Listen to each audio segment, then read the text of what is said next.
Today's Lama Talk question is, why do some of the men in our congregation wear these?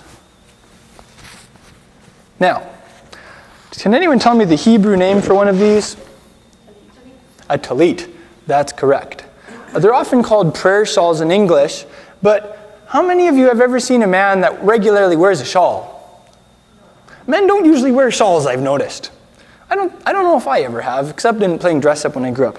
So I like to call this not my prayer shawl, but I like to call it my prayer cape, or my prayer cloak, or one of those other words that, to me, I like the concept of wearing a cape.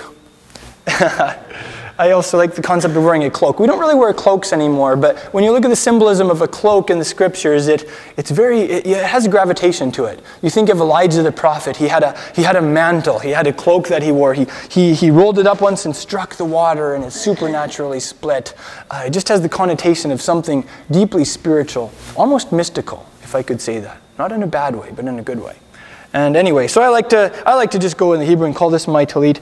But nowhere in the scriptures does it actually say to wear a tallit.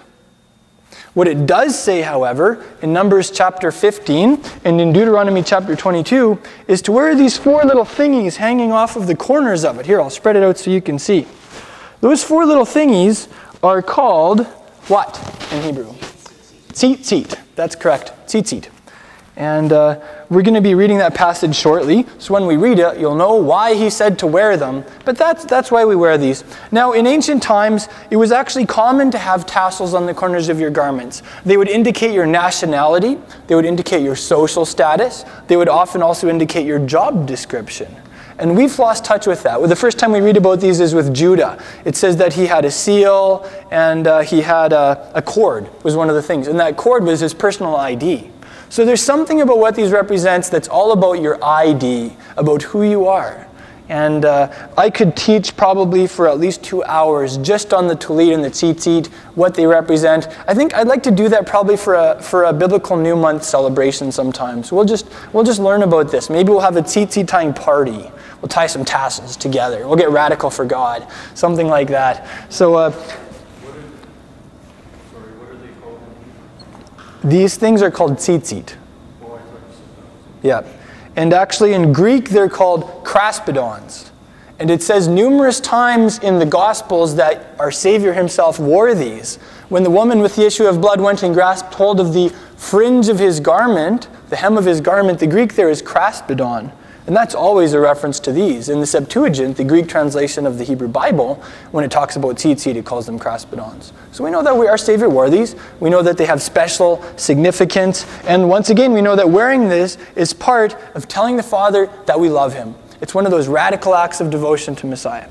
So I like to get up in the morning and don my tallit. I won't go into too many details. I'll do that during my teaching sometimes, but it's just so nice to get up in the morning and you put it on like that, and there's some traditional prayers you say and you wrap yourself in it. And then you say something from the Psalms where it talks about how precious is his kindness and his love to the sons of men. And you just stop for a moment and you feel the Father's warmth, the warmth of his love.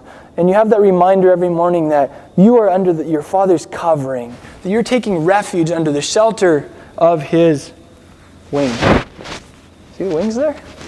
So when it talks about the Son of Righteousness in Malachi 4 coming with healing in his wings, that's a prophecy of Messiah coming with healing in these. And that woman with the issue of blood knew that. That's why when she took hold of the wing of his garment, she was correct in her evaluation that Messiah was the Son of Righteousness who came with healing in his wings from Malachi 4. And she was instantaneously healed based on her faith.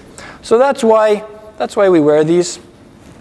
And I wear a set, as you've probably seen, on my belt also, because I like the concept of a ritual garment. I like the concept of having something special to pray in. But I also like the concept of making the Torah practical. I'm a functional guy. I like to think functionally. And it's just not functional for me to kick around this thing on all day. I get too many funny looks. Well, I've never tried it, but I think I'd get too many funny looks, especially in Saskatchewan. In Jerusalem, you get all sorts of wackos, and it kind of passes. But here, you can't get away with it. So that's why I just wear these on a regular basis. So that's our little llama talk for today.